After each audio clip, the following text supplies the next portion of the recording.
Good afternoon, good morning, good evening. I've said on this platform that Zimbabwe is a failed state.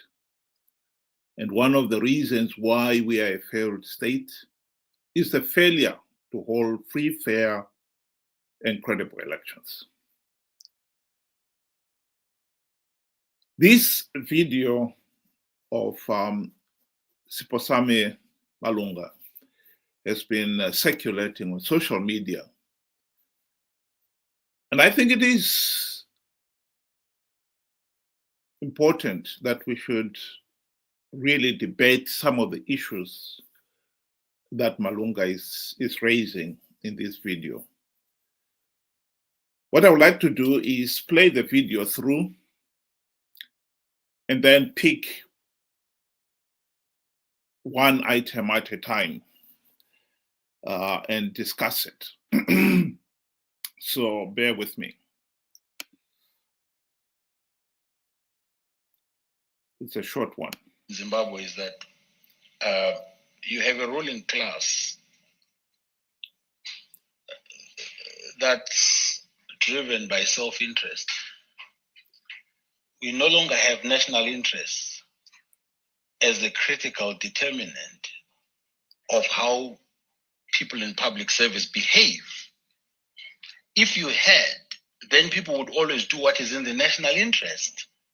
So it really doesn't matter because the ruling class is simply focusing on preserving its position.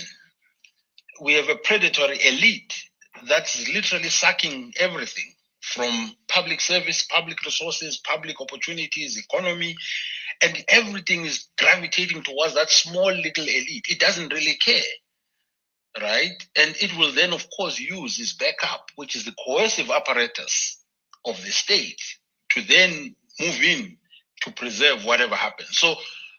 So we've got an election that's already discredited. That's the problem that we have, that this election is not going to solve the crisis of legitimacy. And what will continue to happen is that the perception that the regime has won through crook and hook is going to persist, that you are illegitimate, that you wouldn't have won if the elections were truly and genuinely fair. You were never going to win. That perception is not going to go away, not just amongst the public, but amongst the regional actors and amongst the global actors as well. And therefore, people will not want to invest in that country. People will not embrace you. Even other Africans will be like, hang on a second. That's why we look at what's happening in West Africa, and we forget that in 9 of the 12 countries which have had coups in the past 5 years, in 9 of the 12 countries, the presidents subverted the constitution in many of those countries. They elongated their terms, they tried to stay longer, and these young soldiers said, hang on, not anymore.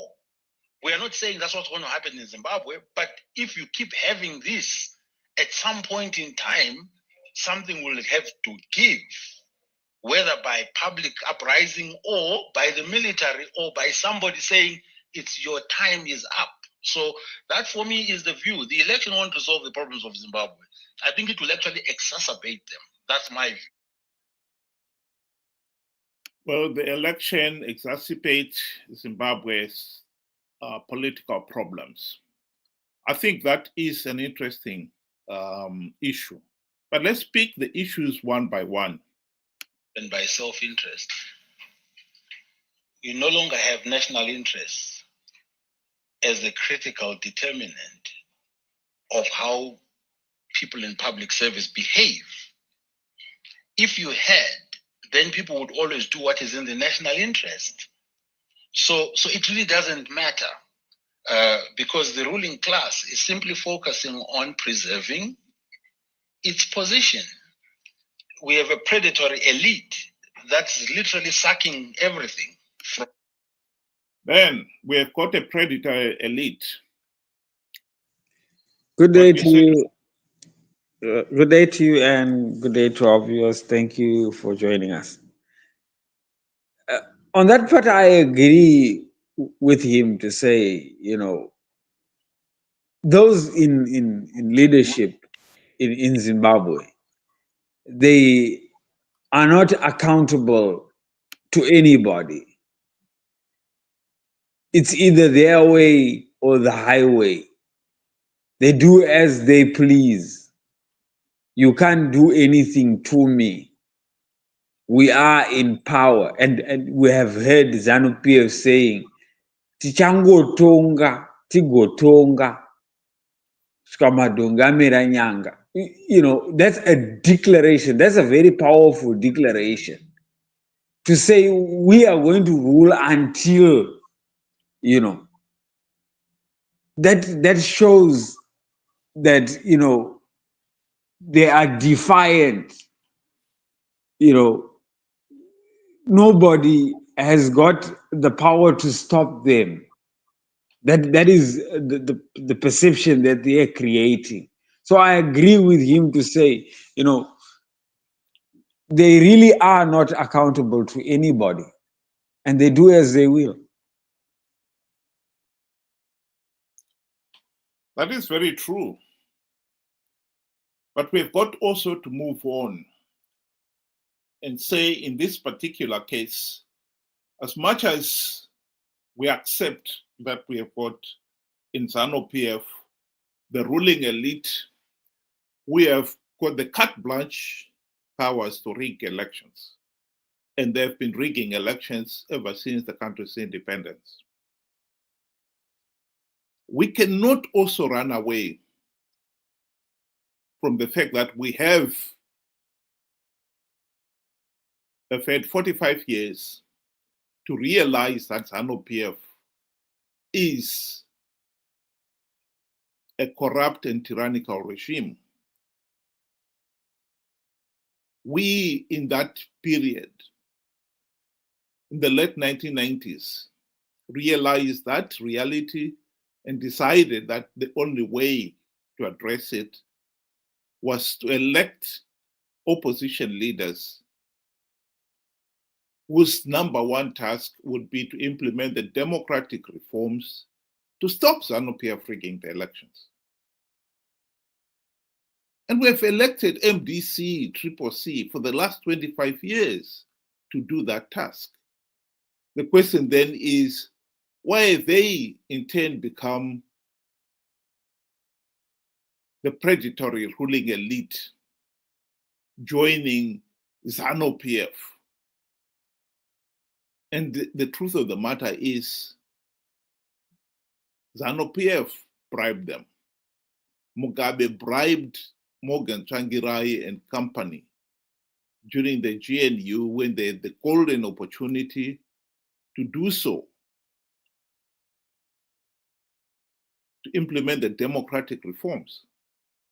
So they forgot about the reforms because they were enjoying the benefits of being on the gravy train. And the real big problem then comes to, why have the ordinary Zimbabweans failed to realize that the opposition are no longer representing their own interest? That is a big issue here that must be addressed.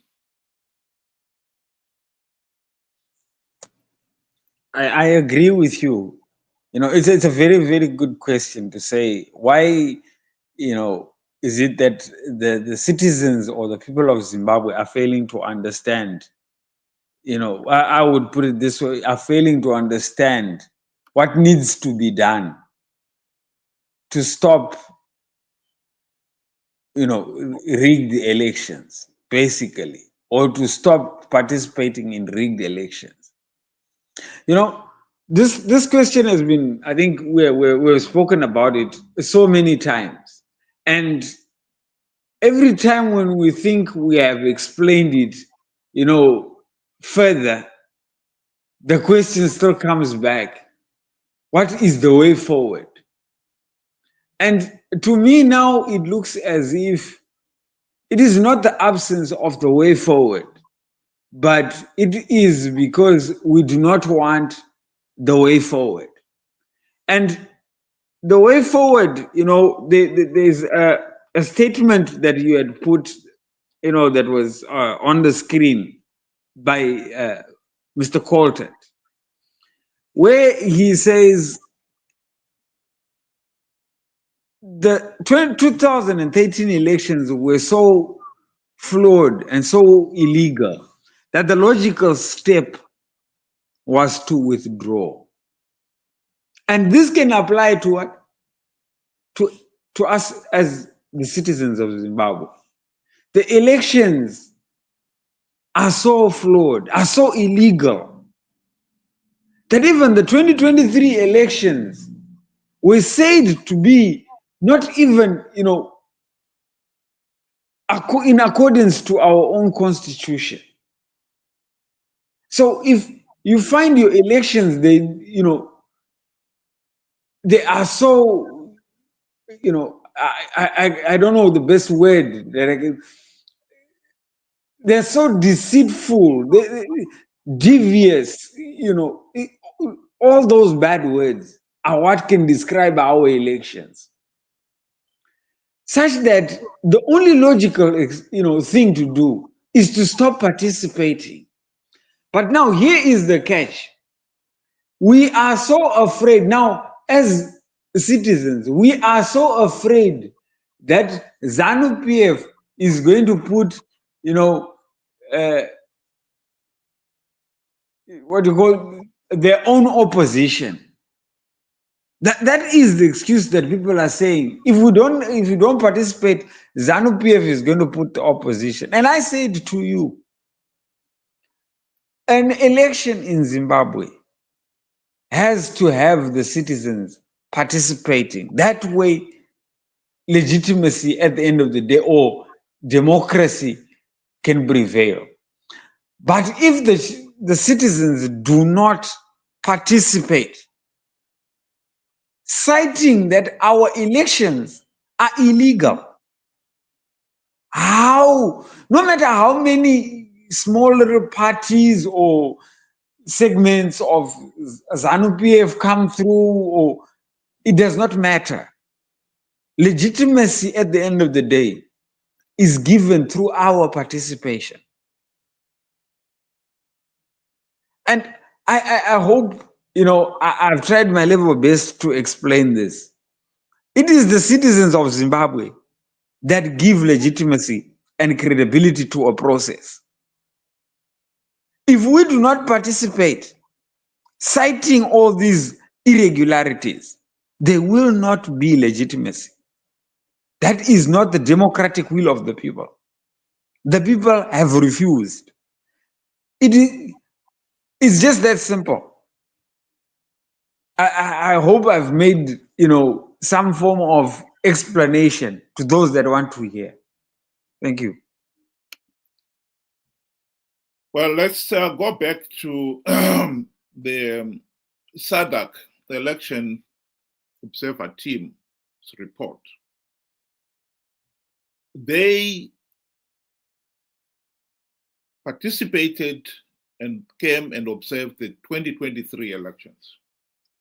And at the end of the day, they condemned those elections as being flawed and illegitimate. This was confirming what you have referred to and which we have shown on the screen there, David Coulthard's own comment that the election process is so flawed, so illegal, the only logical thing to do is to withdraw. I'll just play a short clip of Dr. Nevas Mumba, who was the chairperson of the SADC Election Observer Team.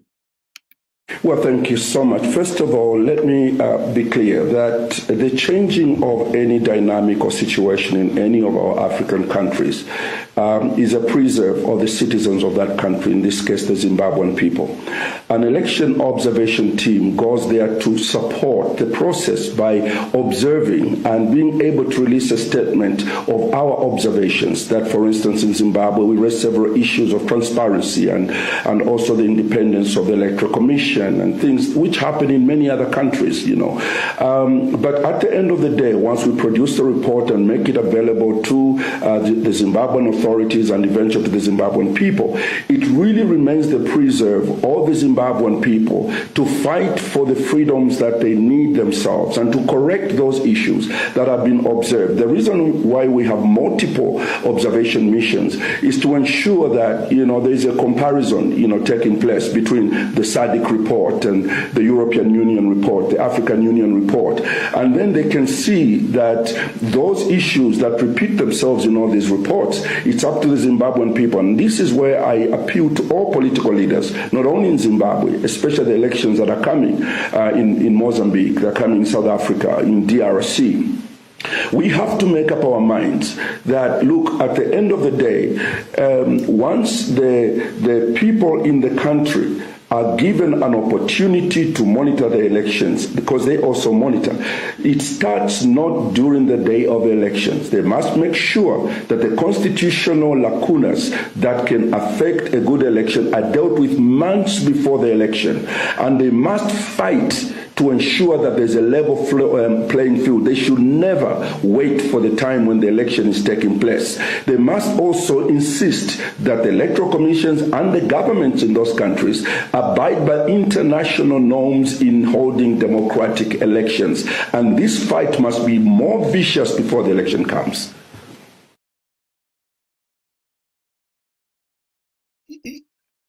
Dr. Nevers Mumba could not have made it any clearer. We cannot keep on repeating the same mistake of participating in flawed elections,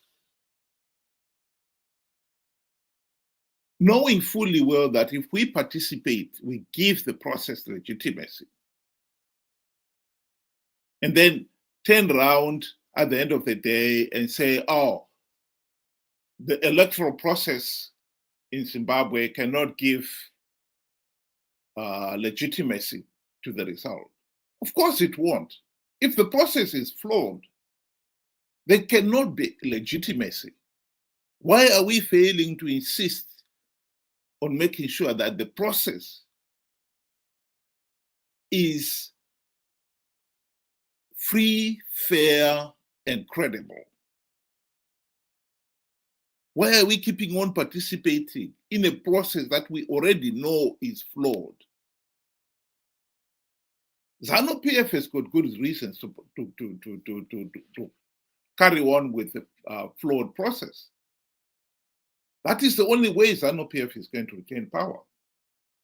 The opposition leaders are participating because they also know that ZANU-PF is giving away a few gravy train seats, and they can never say no to those. The problem is with the ordinary people.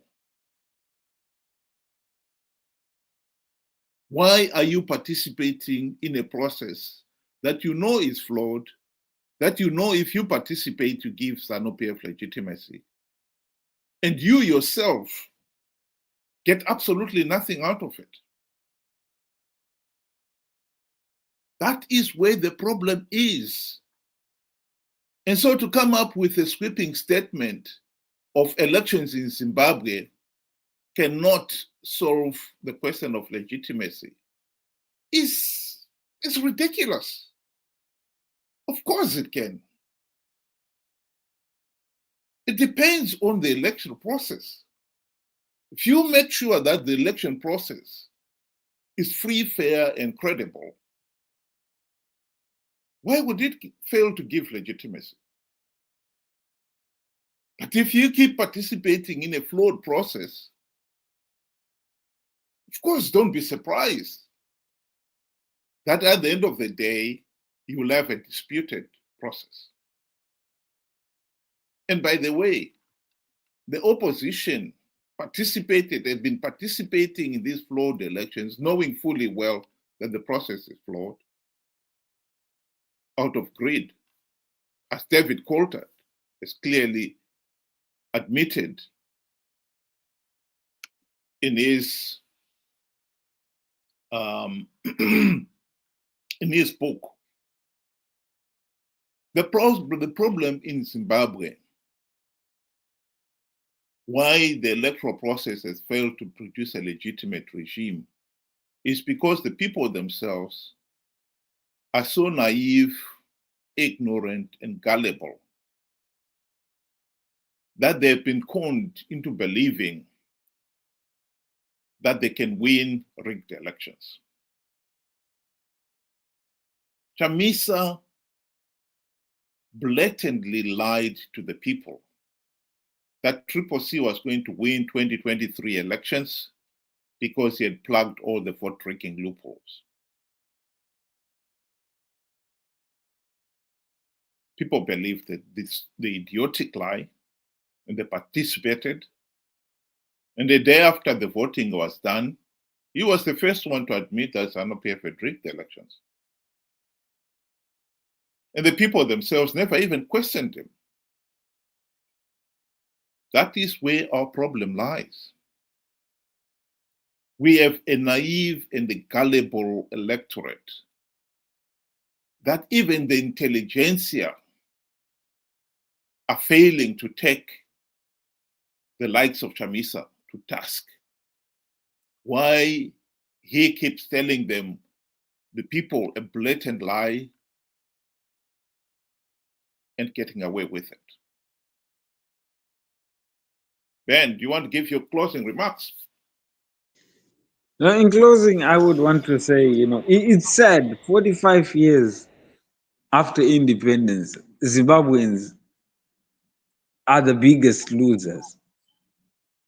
And, going on to 2028, if there's going to be an election, Zimbabweans will still be the biggest losers. And the most disheartening part is that these are all self-inflicted wounds. We are perpetuating our own suffering each and every time when we go and stand, in lines saying that we're participating in an election process that will give us a legitimate, government. When we know fully well, like you said, that this is only just a farce. It's a crime scene. And we are partaking of it.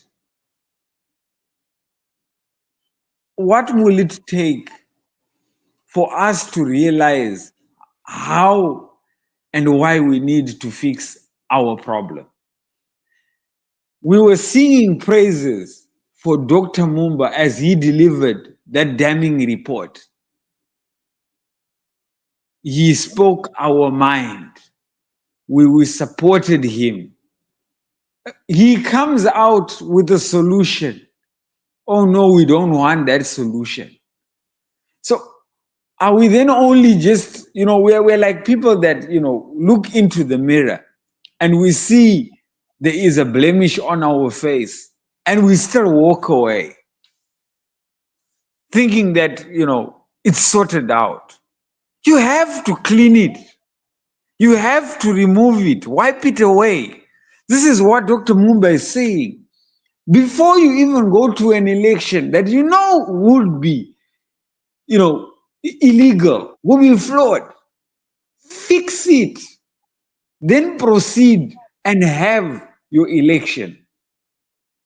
That way, if you have a proper, free, fair, and credible election, you will get a government that is accountable to the people, that is a servant to the people. Unless we get that right, we will always have these thugs as leaders, and they will do as they please. And it's not me that is saying, they have said it. Tichangotonga, tigotonga, tigotonga. So let's prepare ourselves, because whoever makes a bed of thorns should be prepared to sleep in it. And if we are prepared to participate in rigged elections, and ZANU-PF rigs elections, accept it. Thank you. Thank you, Ben. Well, my concluding remark is I totally agree with Siphosami Malunga that we have got a predatory ruling elite in ZANU-PF and the opposition. There is no doubt that the opposition in Zimbabwe has become ZANU-PF Team B in all but name, playing for Team A to win and to have legitimacy. The problem is with the people themselves. Even after 25 years of MDC-CCC on the political platform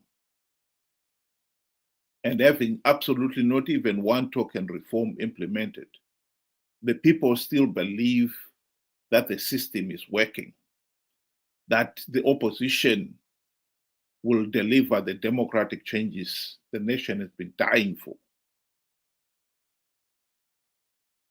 That is the problem with the opposition, particularly the intellectuals. Why is it that you fail to see the truth? I'll just close with playing a video of Chamisa being taken to task for some of his lies. Ende patakasangana na Trump akatibvunza naye akomana mari yamuri kuda kuti nyika ifambe imari. Serious questions were raised about your behaviour in Washington, D.C. You did see some senior people on Capitol Hill, some Congress people, but you also claimed that you'd seen Donald Trump. You claimed you had a conversation with him in which you said he asked you how much you needed to move the country forward. You told him $15 billion, and he said to you that he would provide the money if you won the election. That was not true, was it? Sangana na Trump akatibvunza naye akomana mari yamuri kuda kuti nyika ifambe imari. It was not true that you'd seen Donald Trump and that Donald Trump indicated to you that he would provide, if you won the election, $15 billion. All those statements were said by other people, not what I said. Kasangana na Trump akatibvunza naye akomana mari yamuri kuda kuti nyika ifambe imari. Well, no, because there is a video which shows you at a rally in January back home in Zimbabwe saying that Donald Trump had pretty much promised you $15 billion. To be clear, because some people in Zimbabwe are still confused, you're now telling me you did not meet Donald Trump. We did not.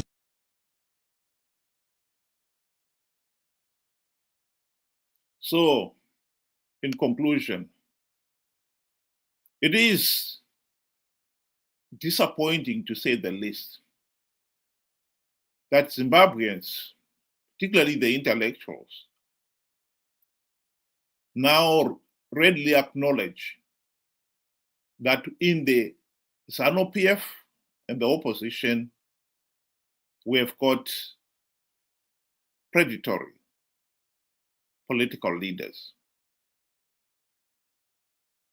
And yet, it is the same intellectuals who constitute the majority of the 2 million people who were conned by Chamisa to participate in the 2023 elections, to give the process political legitimacy.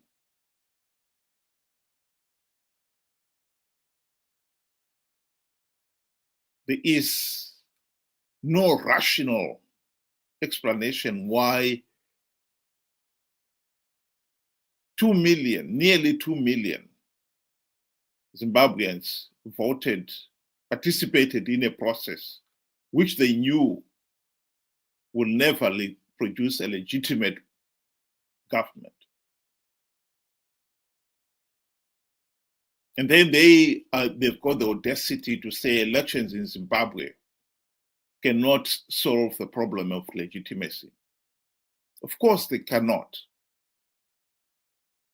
If the process, the electoral process, is so flawed, so illegal, it can never produce a legitimate government. The question is, why do you keep on giving such a flawed and illegal process legitimacy by participating in your numbers? And you have been participating in your numbers. The nearly 2 million Zimbabweans who voted for Chamisa, and I will guess that there is probably another 2 million in the diaspora who supported the election process in 2023. The majority of those 4 million Zimbabweans have O-level education. In other words, they have got 11 years of formal education. And if you are educated to that level, and some of them are professors, for Pete's sake,